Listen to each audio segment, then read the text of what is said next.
Hello and welcome back to It's New. I'm Barry Schwartz. Thanks for being with us. We got the whole crew again. Very exciting, very exciting. And Mordy's all dressed up for us. The last day of the regular season of baseball. And it's only the last day because the Mets got rained out. So they have a doubleheader today. I don't care. But either way, let's talk about search. That's why people here, they don't care about baseball. Jeez. I'm going to be talking about Google ranking volatility and also did Forbes get slapped by Google? And of course, another search liaison Sandy Sullivan interview. Crystal, what do you got? We are going to be talking about whether or not you have recommendations from Google Search Console. Hey, Greg. Move over Stallone and Statham. Google is bringing expandables to the e-commerce listings. Expandable refinements, that is. Yada, yada, yada.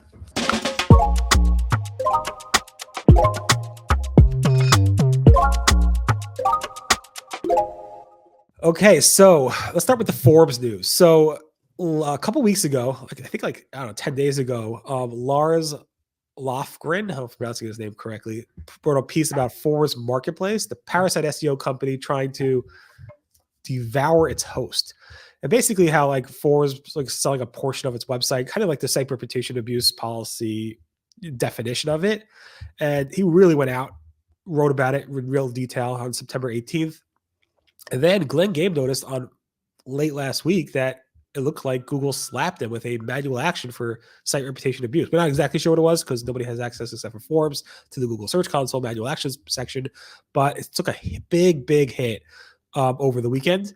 And it still seems to be going down. It seems like Google said, hey, we know about you now. Thanks, Lars.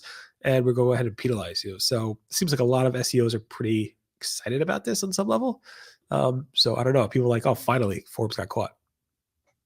I don't question. I have a couple. I have many hot thoughts about this. One is, what's the difference between the Forbes doing this with a quote unquote external team and Rolling Stone hiring another team, like an internal team, to write product review content? It's like one's internal, one's like external. Is that the difference?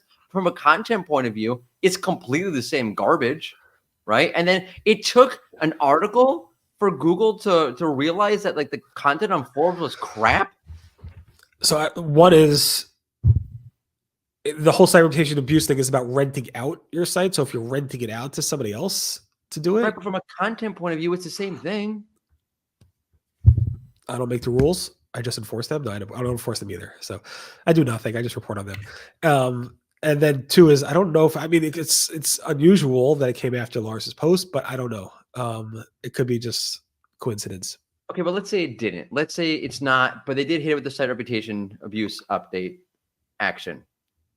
Why did, but the real issue is that the content that Forbes is putting out has nothing to do with their site identity. Forbes is a news organization, no? Or like Rolling Stone puts out music information or whatever. Like refrigerators aren't their jam.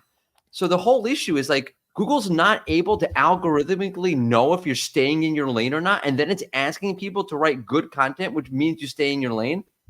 It doesn't mean that. So if you looked and watched the Danny Sullivan interview, another one from Aleyda Solis over the weekend, which you did not listen to. I did not, actually. Well, obviously. Aleyda actually spoke about this and said, you know, and Danny, exactly what you said. And Danny's like, why can't sites start to expand and write about other things? Nothing's static in this world. People expand, people do things, do more things. We didn't have this video until the past several months. And now we're doing this video. We're talking about baseball all the time. So I don't know. And I mean, the thing is, like, you can play music out of your refrigerator now. So would you go to a doctor that sold like car insurance or like hummus and pita?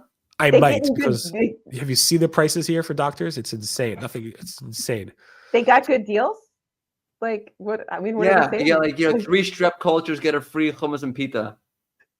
I'm dying here, and I'm not going to a doctor. I can't refuse. I can't. I'd rather, just I don't know. It's not worth going to the doctor here. Greg knows what I'm talking about.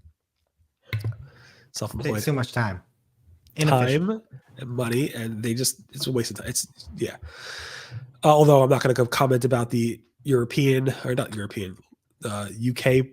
healthcare environment or the Israeli healthcare environment because I have no clue. I'm supposedly not happy there either. Anyway, so definitely check out. I just want to back Mordy a little bit. The site reputation abuse policy. It's about the name in and of itself is about abusing the value of your site by putting up things that you're not related to. I understand it's turned into something completely different where you're like, well, if I'm writing this internally versus externally, but in the name of this policy is site reputation abuse. Are we like missing something, Morty? Am I missing something? Yeah, I don't get it.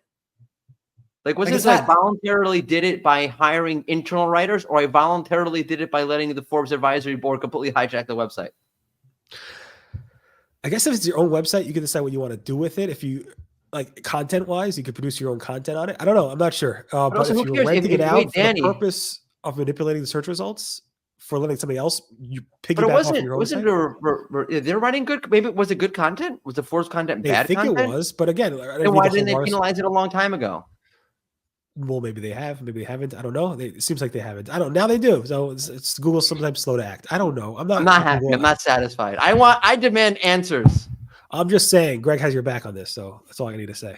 That's all I care about, actually. As long as Greg's got my back. Always. Thanks, And then we had another Google update or unconfirmed update. Like the ranking over the weekend, volatility over the weekend was pretty high again. A lot of chatter. Even Gabe posted stuff saying he noticed some big changes there, and the tools, of course. Even the readjusted tools saw a little uptrend as well. So definitely a lot of things going on there. I'm sure you don't have much to comment on that, but so Crystal, what do you got for us? So yeah, we have a little bit of a takes backsies kind of thing. Basically, about 8 weeks ago, Google said that they were going to be adding in, or they announced they were adding in Google Search Console recommendations. And it's been rolled out to a few people within the platform. They said the rollout would be slow, but they've recently confirmed that it's not fully rolled out yet. And this is interesting because I remember seeing them on a few Google Search Console properties, but I literally just went through and I can't see them on any. So not only do I think it's not fully rolled back, but I think they might have not fully rolled out, but I think they might have rolled back the rollout as well. So I'm not seeing them on anything. So one is, I don't think they rolled back any. I think they rolled it out to more, but it doesn't always show up. Meaning it might show recommendations and those recommendations might go away if it no longer needs to show those recommendations. So the whole thing is dynamic anyway. Yeah. So it doesn't necessarily have to show, but they definitely said they rolled. They didn't publicly say they rolled it out to more people. They just publicly said that it's not available to everybody as of yet. It's not fully rolled out. But if you're not seeing it, you did see it, it might be like you don't need those recommendations anymore according to Google. So nah, I'm pretty sure they still need the recommendations, but but I think for the property that I'm seeing, but I do think that just to if I can give my 2 cents, I feel like if there's recommendations, there should always be recommendations because otherwise you don't know where it is. So I think if you're going to have a recommendations bar, it's worth having something in there, even if it's learn more about Google Search Console here as the default. That's what I recommend Google Ads about the recommendations, right? even though no one's asking it.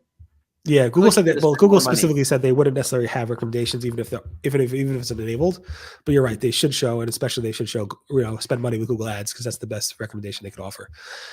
Talking about ad people, Greg, you have something for us? Not that this is necessarily ads, but No, I just retweet. Just put your money over on ads. Appreciate that. But there is a change to Google Shopping. There are Barry, what you call these expandable refinements over on Search Engine Roundtable. You get kind of these big, almost like cards with a little product photo in there. And one of the cool things that you can do now with them is when you click on it, it'll just expand down and you can see a full suite of those products that match that refinement. So the example that was found, I believe that was found over on X by Kushwal Barani. And there was around washing machines. So you could say, here are my top load washing machines. You don't want to see those. You want to go in on the side. You just expand it back and those all go away. So it also does seem like there's a couple other color changes that have happened in there. I really like the fact that you can see that filter now. It's like a big black filter if it's on. And I'm all here for shopping, and I can't wait for the paid listings to make it into the organic listings, much like an Amazon or something like that. That is going to be a happy day for me. And the Google Shopping logo has a little tag on it. Yep. It's got a little new look there too. So exciting. All right, everyone. Thanks so much for listening to the It's New Show or whatever we're calling this again. All right, bye-bye.